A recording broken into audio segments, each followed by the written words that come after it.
Buenos días, amada iglesia. Miren, es algo que me llena de gozo ver cristianos que no los frena la nieve. ¿Saben por qué? Porque a un cristiano que no lo frena la nieve es porque no tiene nieve en el corazón. Cuando un cristiano tiene nieve en el corazón, en pleno verano tampoco viene. Pero cuando un cristiano tiene el calor del Espíritu de Dios, el amor por Dios, no lo frena el verano, ni tampoco la nieve del invierno. Abramos la Biblia en 1 Pedro capítulo 5.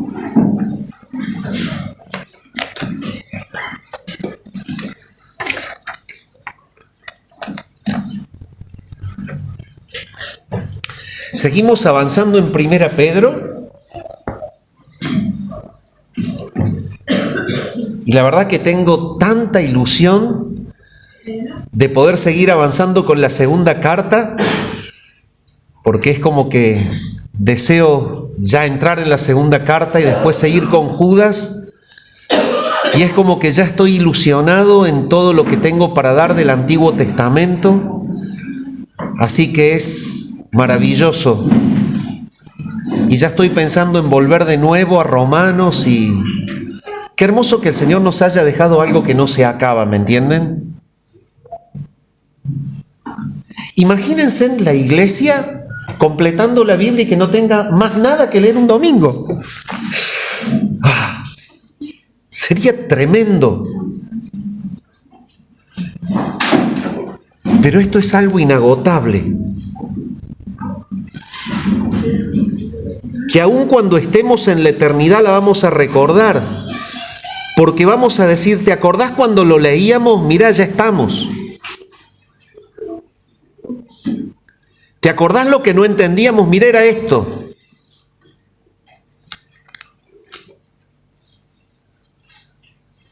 Disfrutemos en esta mañana lo que el Señor nos va a decir en 1 Pedro capítulo 5.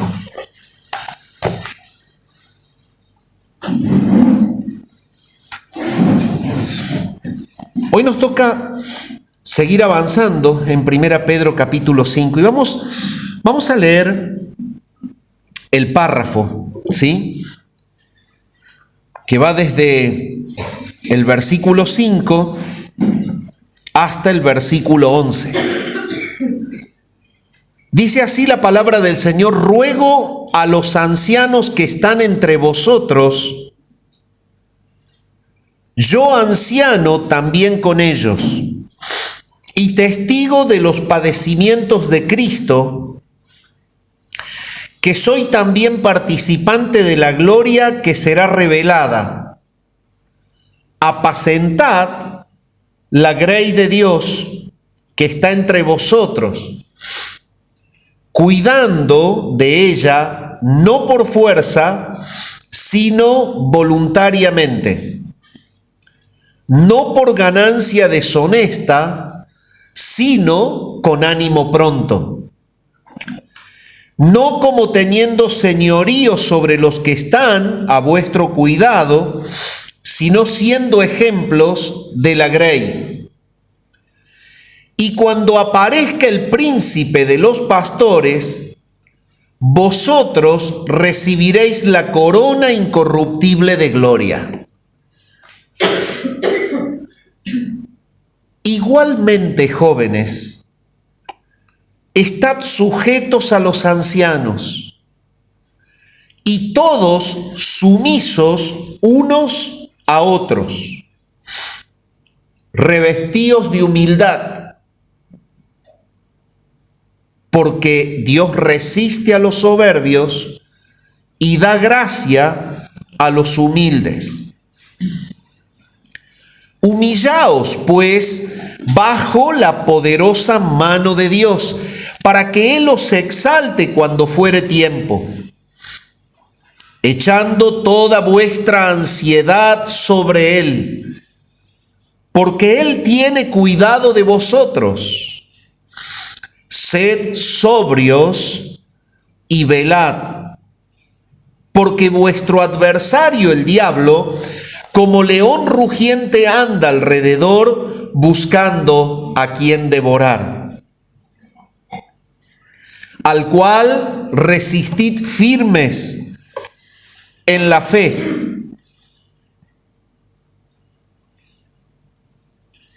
sabiendo que los mismos padecimientos se van cumpliendo en vuestros hermanos en todo el mundo. Mas el Dios de toda gracia, que nos llamó a su gloria eterna en Jesucristo, después que hayáis padecido un poco de tiempo, Él mismo os perfeccione, afirme, fortalezca y establezca. A Él sea gloria, la gloria y el imperio por los siglos de los siglos. Amén. Hasta aquí nomás la lectura en la palabra del Señor. En esta mañana quiero compartir con ustedes un sermón que se titula La relación piadosa entre los pastores y la congregación. Este sermón contiene 3 puntos principales. El primer punto se titula El llamado apostólico a la sujeción a los pastores. Es lo que dice el versículo 5 en su primera mitad. Dice, igualmente jóvenes, estad sujetos a los ancianos. El segundo punto del sermón se titula La relación piadosa entre el liderazgo y la membresía. Y se extrae de la segunda mitad del versículo 5, que dice, y todos sumisos unos a otros, revestidos de humildad. Y el tercer punto del sermón se titula La actitud de Dios frente a nuestra relación. Y se extrae de la última parte del versículo 5, que dice, porque Dios resiste a los soberbios y da gracia a los humildes. Hasta aquí nomás es el bosquejo. Bien, mis amados, en los versículos anteriores estuvimos viendo cómo el apóstol Pedro exhortaba directamente a los pastores. Los exhortaba a ocuparse piadosamente del ministerio que el Señor les ha encomendado. Los exhortaba a observar que en el diseño de Dios el ministerio de apacentar a las ovejas tiene relación con el padecimiento de la iglesia que está atravesando la prueba en el mundo. Y el apóstol Pedro los llamó claramente y llama claramente a cada pastor a que su foco sea apacentar la grey de Dios. Pedro le deja en claro a cada pastor que ese ministerio pastoral reviste la responsabilidad de servir, pero de servir de manera piadosa al pueblo de Dios, con la convicción de que la iglesia no es suya, sino que se le ha confiado la grey de Dios. Por otra parte, Pedro les enseñó a los pastores los peligros que se pueden presentar en este ministerio y que son habituales, son muy normales. Él les advierte que no deben apacentar por la fuerza, primer pecado en un pastor, sino que debe hacerlo en respuesta a un llamado celestial.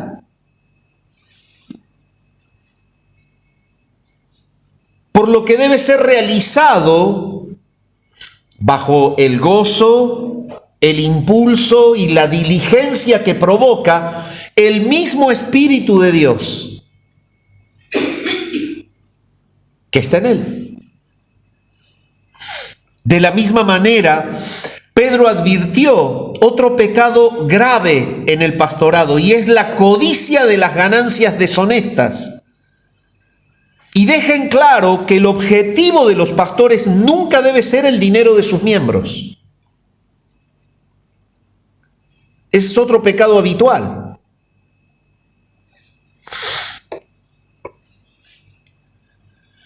El foco que Pedro le muestra al pastor para que no peque en su ministerio es justamente apacentar a las ovejas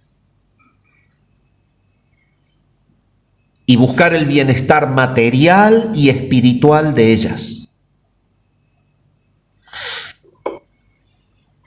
Por último, Pedro advierte un tercer pecado habitual en los pastores. Es que los pastores deben ser ejemplos de la grey en toda clase de conductas y asegurarse de no pretender imponer autoritarismo sobre los que están bajo su cuidado. Pecado habitual en quienes tienen autoridad conferida: el desenfoque del cuidado de la grey y la imposición del autoritarismo en un abuso de autoridad es un pecado que destruye la iglesia. Y de esta manera Pedro deja en claro cuál es el punto principal en donde fallan los pastores de las iglesias. Pero seguidamente Pedro muestra que el diseño del Padre tiene un equilibrio. Y el diseño que Dios ha hecho de la iglesia en la eternidad es perfecto. Entonces muestra que la verdadera plenitud en una iglesia piadosa que honra y glorifica su nombre se da cuando no peca el liderazgo, pero cuando no peca la congregación. Y el equilibrio está en que pueden ser pecadores los que dirigen, como pueden ser pecadores los que están bajo su cuidado. Y si bien se dirigió en la primera parte a exponer a los que dirigen, ahora se detiene, hace un giro en su escritura y se enfoca en orientar ¿cuál es el peligro del pecado de los que son dirigidos? Y el propósito es que en realidad, viviendo piadosamente los que dirigen y viviendo piadosamente los que son dirigidos, estén enfocados en el verdadero propósito del diseño de Dios por el cual la iglesia está en la tierra, que es la gloria de su nombre. O sea que el punto es que una iglesia que tiene pastores que no apacientan no dan gloria a Dios. Pero una iglesia que tiene una membresía rebelde tampoco da gloria a Dios. Entonces Pedro está presentando el equilibrio real. Seguidamente Pedro continúa mostrando a los creyentes la perfección del diseño equilibrado de Dios para con la iglesia, la cual funciona como un organismo piadoso, no como una institución acomodada por inteligencia humana. Es un organismo piadoso que tiene un propósito determinado desde el momento en la que el Padre lo pensó. Y nunca el propósito de Dios fue la gloria del hombre. Sí fue el gozo de los salvos, pero siempre el propósito fue su gloria. El propósito de glorificar a Dios se cumple entonces cuando este equilibrio se da. Es exactamente lo mismo que él dice en la misma carta, unos versículos más abajo. El versículo 11, lo hemos leído. A él sea gloria la gloria y el imperio por los siglos de los siglos. Amén. Entonces, Pedro deja en claro que el propósito de la iglesia es dar gloria a Dios. Y que esto será posible cuando la función orgánica de la iglesia sea piadosa y no pecaminosa. La pecaminosidad entonces advertida por Pedro a los pastores es la desatención espiritual de las ovejas, por causa de la búsqueda de beneficios propios y personales. Pero de igual manera, Pedro advierte que la pecaminosidad en la funcionalidad de la iglesia es la falta de sumisión a sus pastores. En el primer punto del sermón hay un llamado apostólico a la sujeción a los pastores. Y es por eso que Pedro en su carta arranca diciendo: igualmente, jóvenes, estad sujetos a los ancianos. Y así como Pedro se ha dedicado a hablarle al liderazgo en el párrafo anterior, ahora se dedica a hablarle a la membresía. Y es esto lo que transmite justamente el término que él utiliza cuando dice igualmente o de la misma manera. Es una expresión que indica que así como es vital para la sana función de la iglesia la piedad de los pastores que apacientan la grey, sujetos al gran pastor de las ovejas que es el Señor Jesús, de la misma manera es de vital importancia la sumisión de la congregación al liderazgo pastoral. El diseño divino es tan perfecto que la bendición mutua se establece cuando hay obediencia en ambos. Ambos pedidos requieren de obediencia. Por un lado, el apacentamiento piadoso, y por el otro, la sumisión piadosa de los que están a su cuidado. La sumisión debe ser entonces la actitud fundamental en la vida de los creyentes.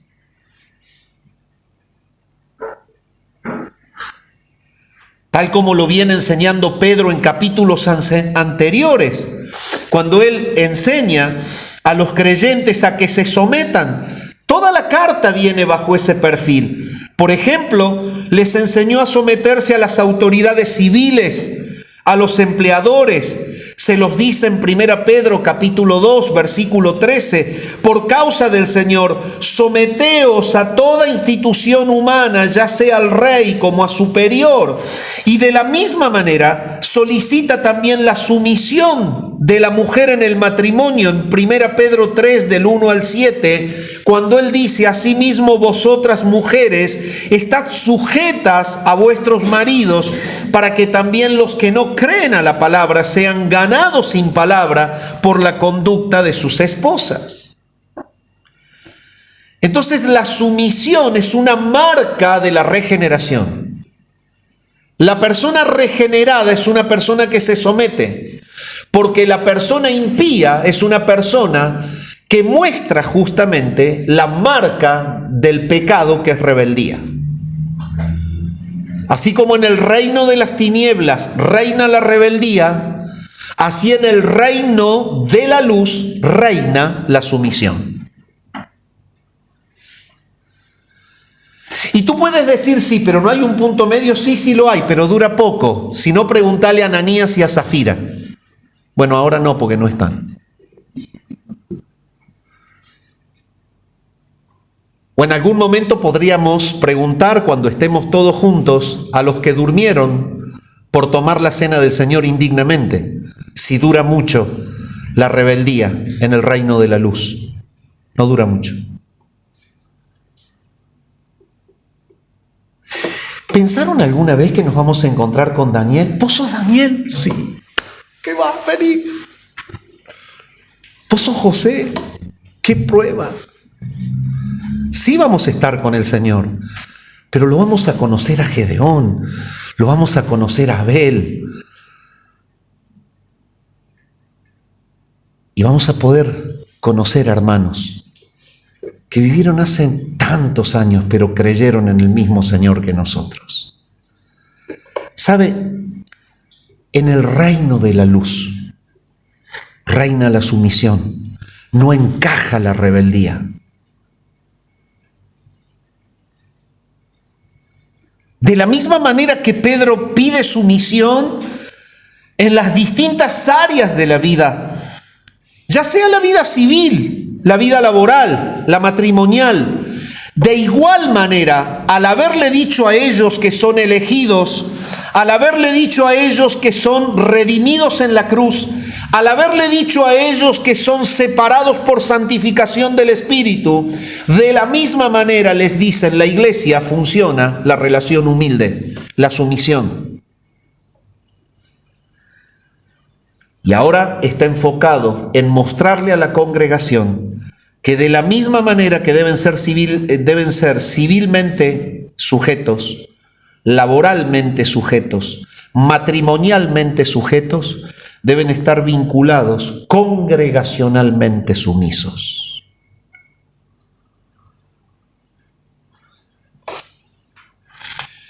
Deben estar vinculados congregacionalmente sumisos en la entidad más importante que pisa la tierra, que se llama la Iglesia de Cristo. Pedro imparte el llamado a la sujeción principalmente a los jóvenes, por eso dice igualmente jóvenes. Y entonces se le puede cruzar por ahí en esos vestigios de rebeldía alguna persona ya adulta: entonces este sermón no es para mí. No.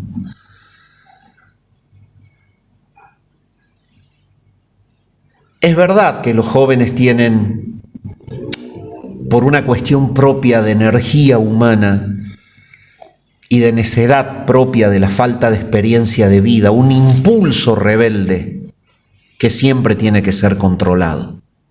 Es verdad. Pero la Escritura abarca al joven como los que están al cuidado de los más experimentados, que son los ancianos.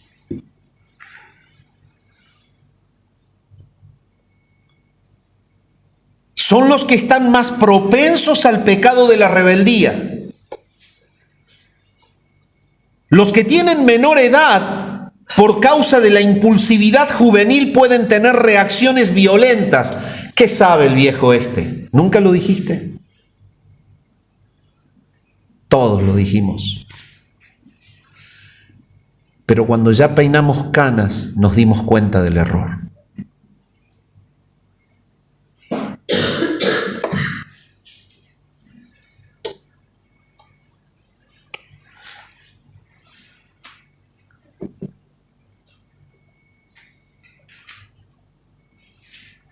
La juventud es muy propensa a imponer reacciones violentas en las relaciones dentro de la iglesia.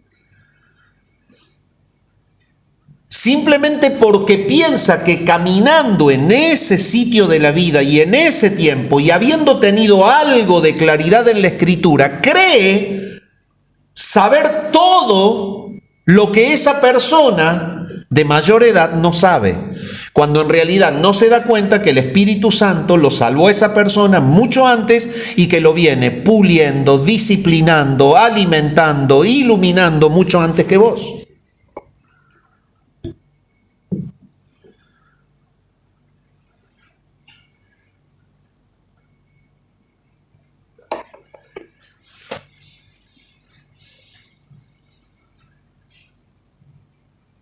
Y es por este motivo que Pedro llama a los jóvenes a estar sujetos, a quienes son sus sobreveedores en el Señor. Y cuando Él se los dice, utiliza nuevamente el mismo término hupotazo, que es un término de orden militar, que literalmente significa ordenar bajo rango. Por eso el prefijo hupo, que es debajo, y tasó, que es colocarse voluntariamente, al vincularse en el idioma, tiene un ímpetu que es significativo cuando el Nuevo Testamento lo usa.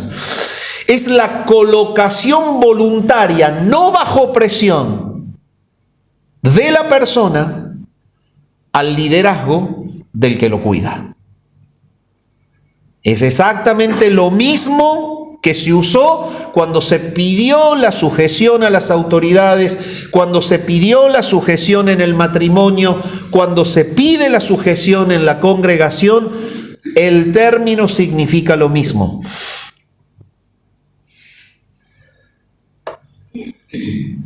Es una actitud voluntaria que lleva a la persona a colocarse pacíficamente bajo el liderazgo del que lo dirige. Por eso es tan dañino en la relación laboral un cristiano rebelde. Por eso es tan dañino en la relación, digamos, civil, un cristiano rebelde contra la autoridad de gobierno. Por eso es tan dañino en un matrimonio una mujer rebelde a la guía de su marido. Y por eso es tan dañino en una congregación rebelde al pastorado.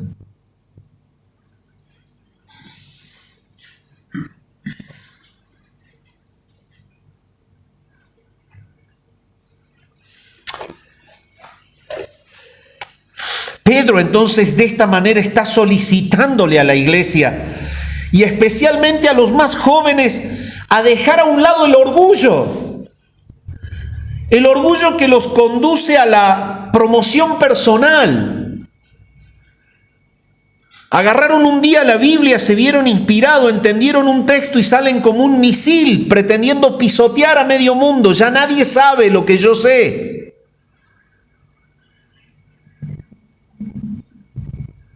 Se meten en un seminario, escuchan a un doctor que les da 30 horas de clase y parece que por aprobar una materia pueden voltear a todo cristiano. Ya no son creyentes, ya no son salvos, ya todos son imperfectos, nadie sabe como yo. ¿Querés que te diga algo? No te sirve de nada un seminario cuando sos soberbio. De nada.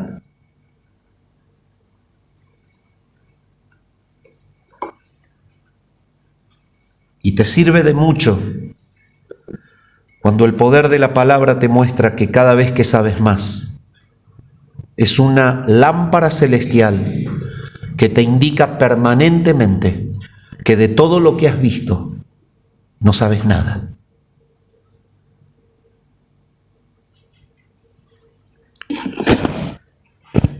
El que realmente en la vida aprendió algo, lo que verdaderamente dice, yo de esto no sé nada. Recuerdo hace ya unos buenos años, siendo estudiante universitario, me tocó tener como profesor a un doctor en química, recibido en el FAMAF, acá en Córdoba. Era apasionante, obviamente, para los que estuvimos estudiando esa rama de la ciencia. No es apasionante para el que le guste la parte humanística y todo, porque eran números, ecuaciones, números. Pero era apasionante verlo dar una clase. Era algo apasionante. Yo me hacía kilómetros y era jovencito y podía llover, caer piedra. Yo me sentaba y lo veía. Arrancaba una pizarra como de 2 metros, 3 metros y medio por 1 metro y medio, la llenaba sin observar nada.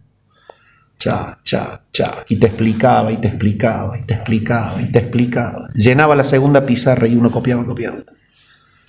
Y un día terminó la clase, le digo, ¿qué tiene en la cabeza? Y me arrima y le digo, doctor, ¿cómo hace para saber tanto? Y me miró y me dijo, no te confundas, yo no sé nada. No, tuve un rato sentado.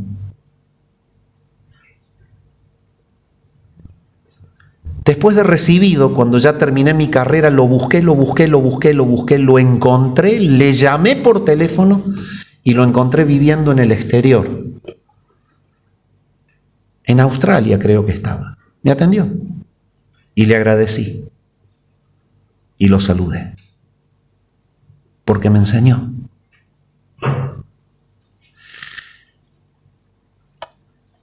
Si pretender tomar alguna enseñanza de las cosas de Dios te lleva a apartarte de la humildad, hace un alto en tu camino y solamente revisa un texto. Sé humilde. Después seguí estudiando. Mis amados, la persona que realmente sabe es la que tienen claro que no sabe nada y que debe seguir aprendiendo. Pedro está solicitándole a los jóvenes a que abandonen el atropello impulsivo de no sujetarse a sus pastores. Pablo enseña el diseño que Dios ha planificado en la eternidad y les enseña a Timoteo, un hombre joven siendo pastoreado por él y preparado para el pastorado. En 1 Timoteo 5:17 le dice: los ancianos que gobiernan bien sean tenidos por dignos de doble honor, mayormente los que trabajan en predicar y enseñar. Y esta expresión enseña a los miembros de la congregación a reconocer la función de sus pastores y a valorar sus trabajos, especialmente aquellos que se dedican en predicarles, en enseñarles. Y de la misma manera encontramos una enseñanza similar en la carta a los Hebreos. El autor de la carta en Hebreos 13:7 dice: acordaos de vuestros pastores que os hablaron la palabra de Dios, considerad cuál haya sido el resultado de su conducta e imitad su fe. Entonces, no hay algo que verdaderamente haga mejor a la iglesia que el reconocimiento de la congregación a la función de los que el Espíritu Santo ha puesto al cuidado de ella. El escritor a los Hebreos llama a los creyentes a tener presente la enseñanza de los pastores, a vincular esas enseñanzas con el resultado de sus conductas en sus vidas, a conectar lo que se enseña desde el púlpito con el resultado en una familia. Eso es lo que dice: fíjate el resultado de su fe e imítalo.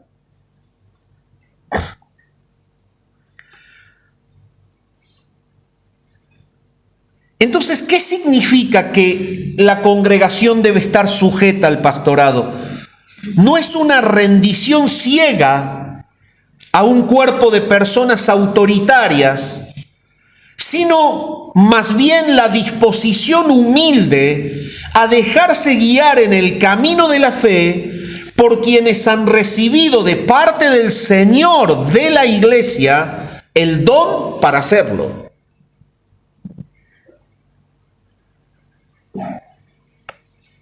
Tal como Pablo lo enseña cuando él escribe a los Efesios y les dice en Efesios capítulo 4 y versículo 11: y él mismo constituyó a unos apóstoles, a otros profetas, a otros evangelistas, a otros pastores maestros.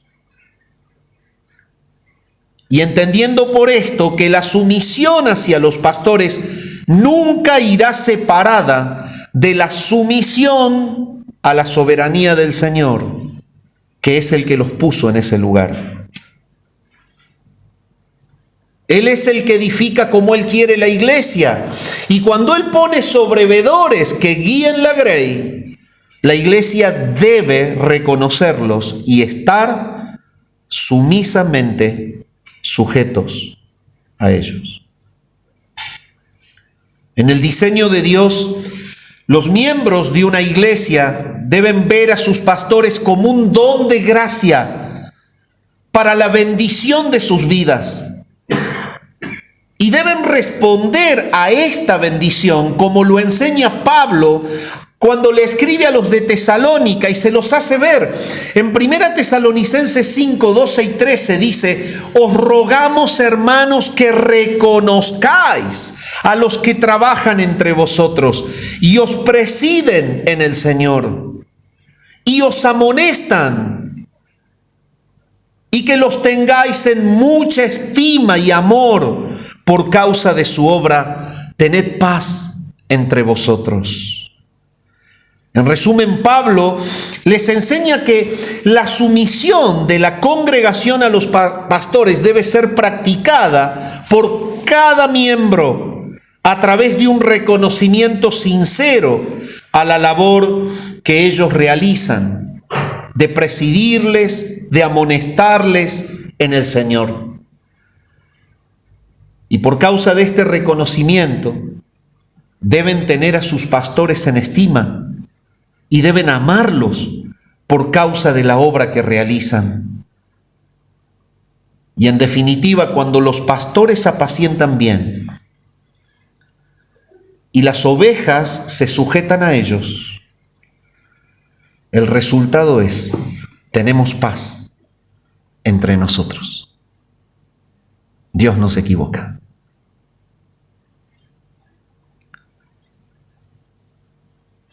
Y quiero invitarte a meditar en esta mañana. Decime, ¿qué tenés en tu corazón en este momento?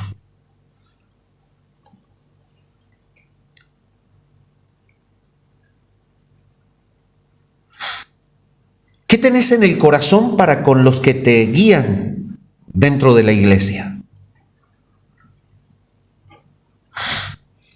¿Te surge la molestia de querer decir, pero yo voy a hacer la mía?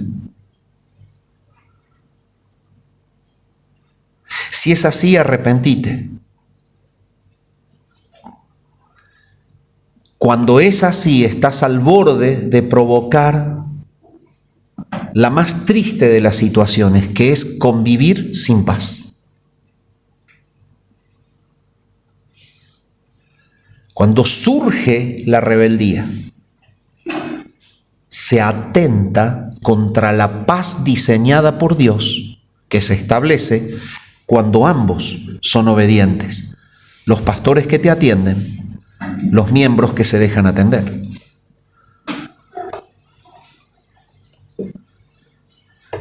En segundo lugar, Pedro habla de la relación piadosa entre el liderazgo y la membresía.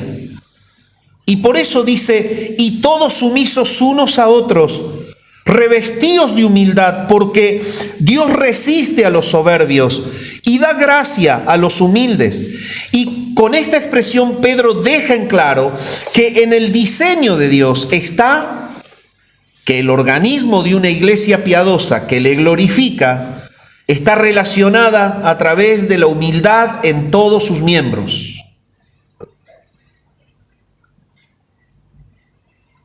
No cabe la altivez relacional, el orgullo entre los que la componen. No cabe. El pecado de la altivez y el orgullo puede estar tanto en los pastores que imponen el autoritarismo de una manera déspota, como creyéndose superiores a las ovejas porque son llamados a pastorear, como así también el mismo pecado se encuentra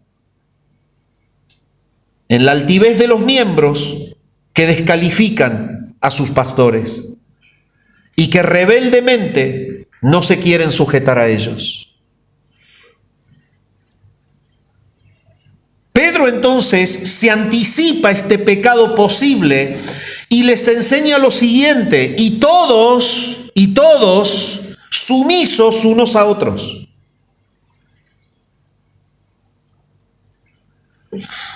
Revestidos de humildad. Ese es el consejo. Les está enseñando de esta manera que el carácter de Cristo debe estar empapado tanto en el liderazgo como en los que son liderados, porque a todos ellos el mismo Señor se los pidió. En el Evangelio de Mateo capítulo 11 versículo 29, Él le dice a los suyos: llevad mi yugo sobre vosotros y aprended de mí, que soy manso y humilde de corazón, y hallaréis descanso para vuestras almas. El descanso en el alma de un verdadero creyente que vive de una manera piadosa, ya sea pastor o miembro, es posible cuando reina en su interior la humildad y la mansedumbre de Jesucristo. No se es cristocéntrico cuando se tiene la teología reformada en la cabeza. Se es cristocéntrico cuando se tiene la teología reformada en la cabeza, en el corazón, pero es respaldada con el carácter de Cristo gobernando tu vida y la mía. Eso sí, y es otra cosa.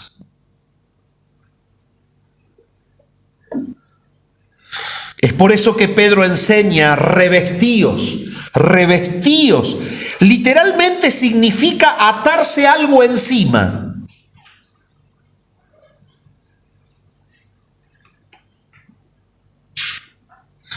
Como una túnica que se ponían los siervos para su tiempo de trabajo. Y es una manera gráfica de enseñar que los creyentes en la iglesia deben cubrirse con una actitud de humildad, mientras se someten a las autoridades que Dios ha puesto sobre sí. La palabra traducida humildad significa literalmente de poca importancia mental. Y esto describe la actitud de alguien que sirve voluntariamente, incluso en las tareas más bajas.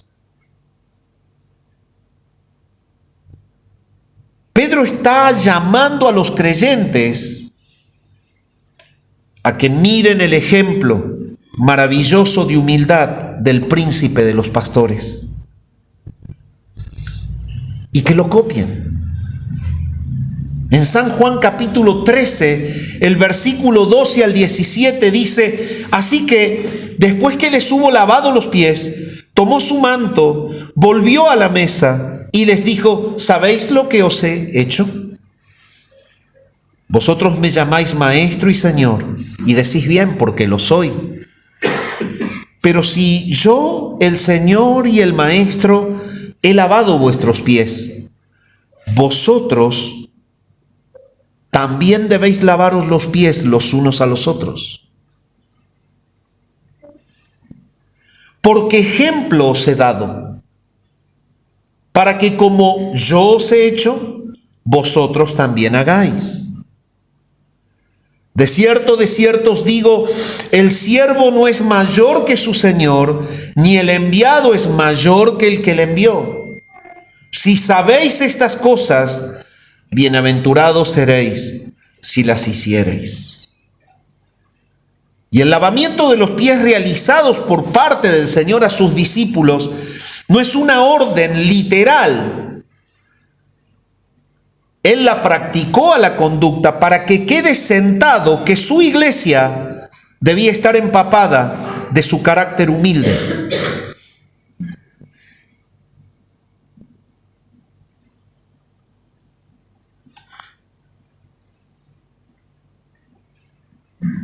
Es la gráfica más clara que muestra la profunda humildad del más grande, que anula todo el intento de altivez y de orgullo de cualquier pequeñito que se las crea.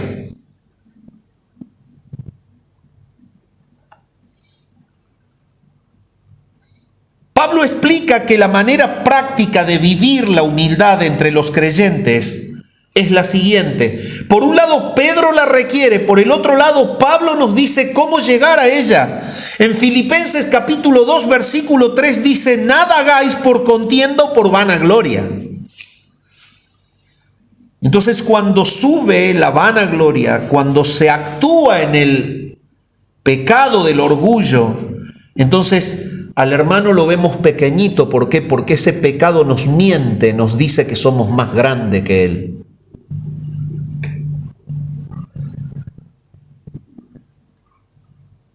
Pero en Filipenses 2:3 dice la palabra: nada hagáis por contienda o por vanagloria, antes bien con humildad. Y aquí está claro que el apóstol está dando el secreto. La vida relacional debe estar empapada de la humildad de Cristo. Esto es ser cristocéntrico. Y cuando estamos empapados de la humildad de Cristo, ocurre lo siguiente: estimando cada uno a los demás como superiores a él mismo. Entonces, si alguna vez vistes a un hermano con un perfil de altivez diciendo: aquel no sabe nada, aquel no leyó la teología que yo leí, ¿qué me viene a decir? Pedí perdón, porque Cristo no fue así. Si Él hubiese estado, hubiese desatado la correa de la zapatilla de un pie que puede estar lavado o no de varios días. Hubiese sacado las medias y le hubiese lavado los pies al mismo que por tu altivez estás queriendo humillar. Ser cristocéntrico es ser humildes. Y ese es el principio de la relación de una iglesia que se vincula en paz.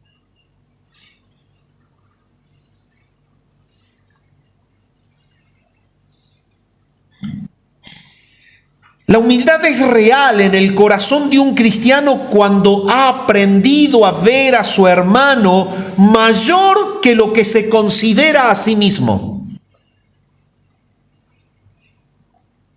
Mientras la mirada que tú tienes del hermano te siga manteniendo a ti en un pedestal sobre él, sigues en el pecado de la soberbia.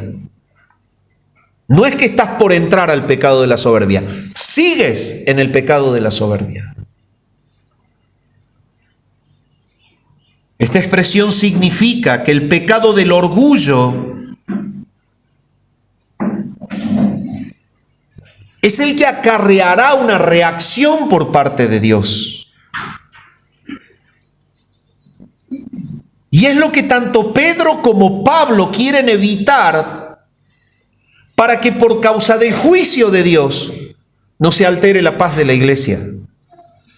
Porque si hay una iglesia que pierde la paz, es la iglesia que cae en juicio. Si hay una iglesia que no tiene paz es porque está en pecado. ¿Sabes por qué? Porque la misma Biblia enseña: a paz nos llamó Dios. El punto es cuando pisoteamos su llamado.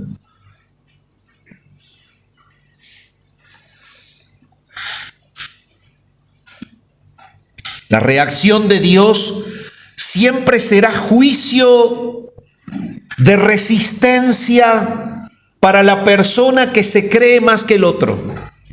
Siempre. Si no se manifiesta en su vida, en enfermedades, en angustias, en trabas, se va a manifestar en su familia, ausencia de paz matrimonial, problema con los hijos, se va a manifestar en su vida laboral. Pero cuando hay soberbia, hay un Dios todopoderoso pegando en contra.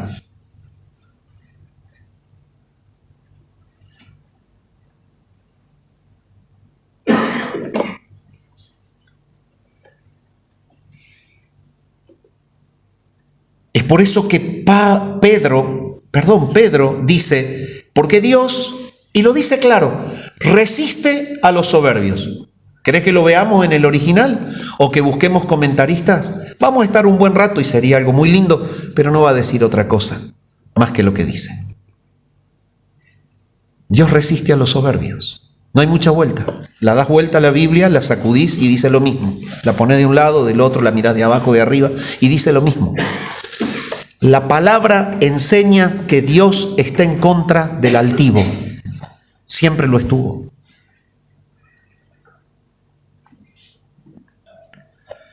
Es por eso que en el antiguo pacto lo advierte a través de Salomón.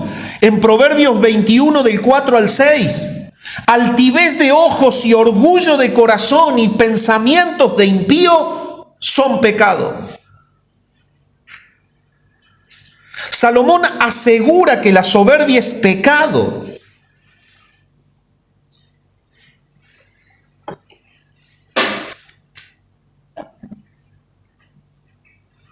¿Sentís cosas lindas cuando te adulan por alguna virtud que tenés? Tené cuidado.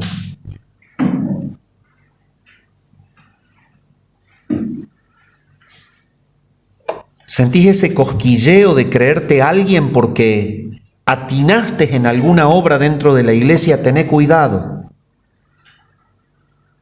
La altivez de ojos y el orgullo de corazón son pecado.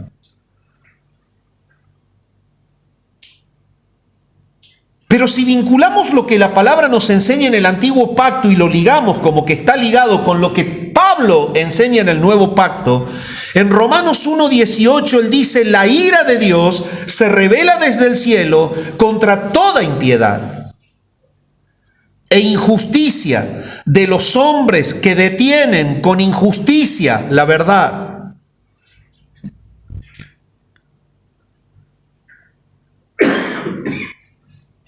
Y la Escritura está hablando que Dios reacciona naturalmente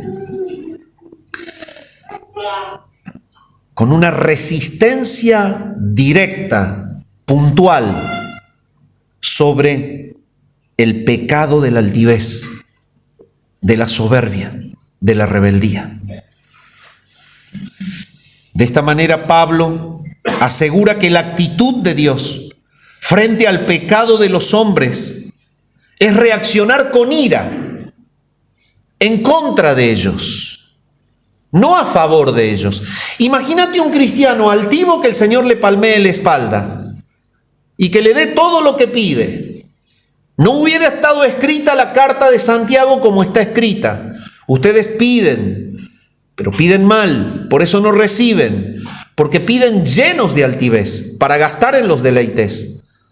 Y por eso hay guerras y hay odio entre ustedes. La piedad no estaba en la relación entre ellos, pero la oración sí. ¿El resultado qué era? La resistencia que Pedro habla para con los soberbios. Lea Santiago, lea Pedro, únalos.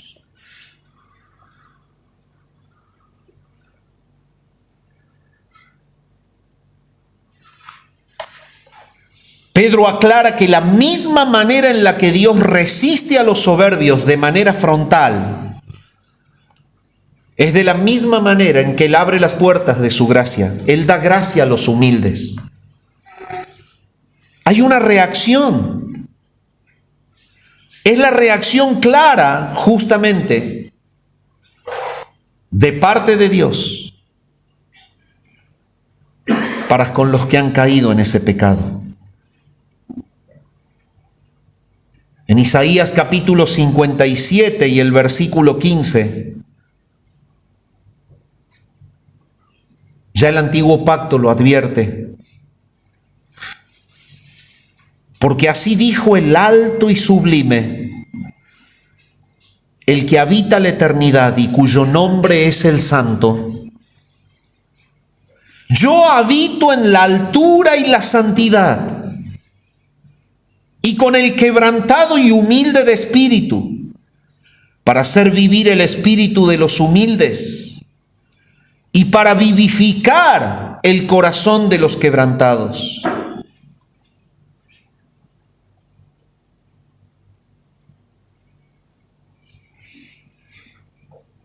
Es necesario que entendamos, mis amados, que en el diseño de Dios, el equilibrio perfecto es el que establece la paz relacional que da como resultado que Dios sea glorificado por los que Él pensó en la eternidad como la esposa de su Hijo.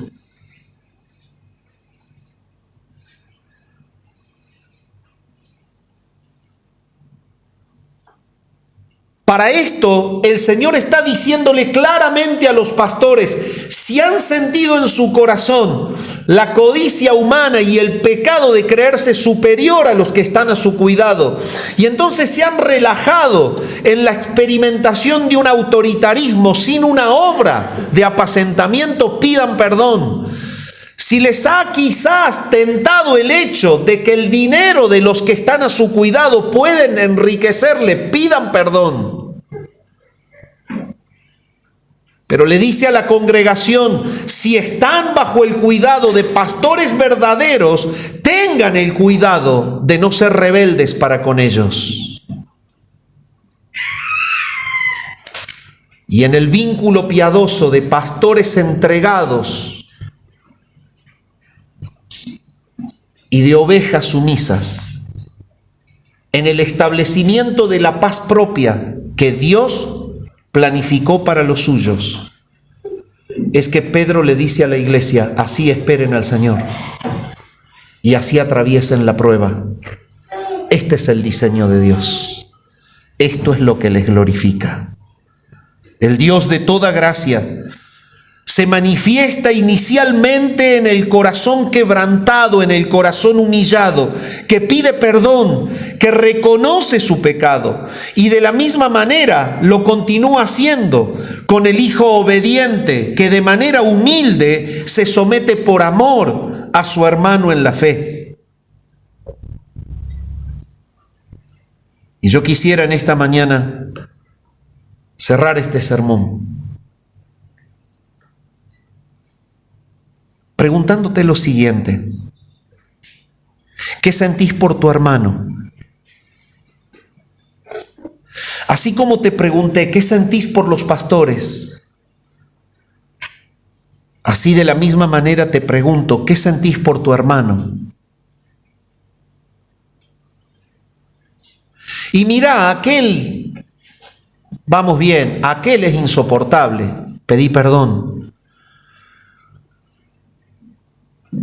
Porque si es un llamado por gracia, es insoportable para vos, pero no para Dios.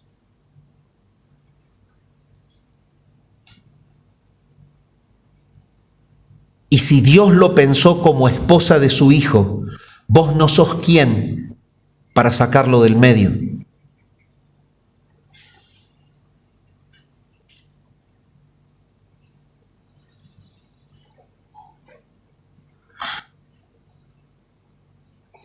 El llamado ahora es a nosotros, los pastores. ¿Qué sentimos por las ovejas?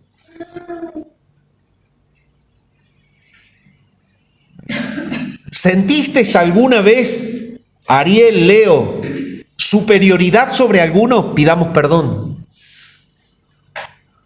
Porque somos llamados a servir, no a ser más que nadie.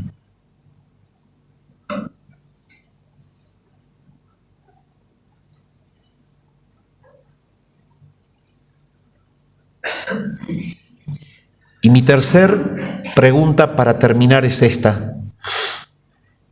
En lo que va de tu estadía en la iglesia, ¿ha sobrado algo que aporte a que no se viva en paz? ¿Has influenciado con tus dichos a alguien para que se rebele contra el liderazgo alguna vez?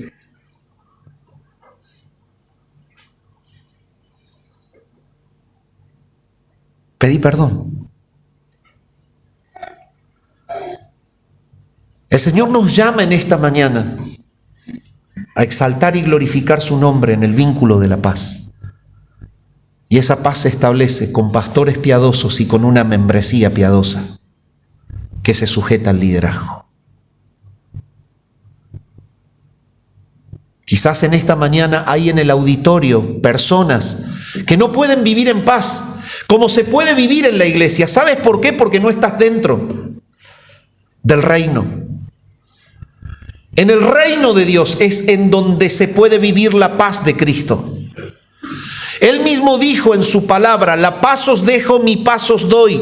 Yo no os la doy como el mundo la da. Y si lo que hay en tu corazón es turbación, angustia, carga de vivir, aborrecimiento de la vida, es porque aún no te has arrepentido de tu pecado y aún no has creído en Jesucristo como tu Señor y Salvador. Si no podés vivir la paz en tu interior y no podés vivir la paz en tu familia, si las relaciones con los demás son fuera de la paz, es porque Cristo no es tu Señor y es porque el pecado gobierna tu vida. Arrepentite en esta mañana. El Señor te está llamando al arrepentimiento, porque si tú mueres sin creer quién es Él, vas a perecer. Pero si entiendes que Él es el Hijo de Dios, que ha venido a este mundo para pagar la deuda del pecado de todo aquel que cree en Él, entonces en esta mañana podrás entender que sin Cristo estás perdido, pero que con Cristo tienes vida eterna y puedes vivir en paz. Y el Señor en esta mañana te invita: cree en el Señor Jesucristo y serás salvo. Padre, gracias por tu palabra en esta mañana. Gracias por la carta de Pedro y gracias porque nos enseña el diseño perfecto tuyo, este equilibrio santo y piadoso entre la consagración y la entrega de los pastores que se someten al gran pastor que es Cristo, y la sumisión, la humildad de los que están al cuidado de las ovejas que se someten a los pastores. Señor, gracias porque el diseño es que en este vínculo de humildad mutuo reine la paz que glorifica tu nombre, que exalta tu nombre. Y deseamos que la iglesia cumpla el propósito para la cual la has dejado en el mundo, que dé gloria a tu nombre y que muestre a Jesucristo a los que se pierden. Oramos al Padre en el nombre de Jesús. Amén.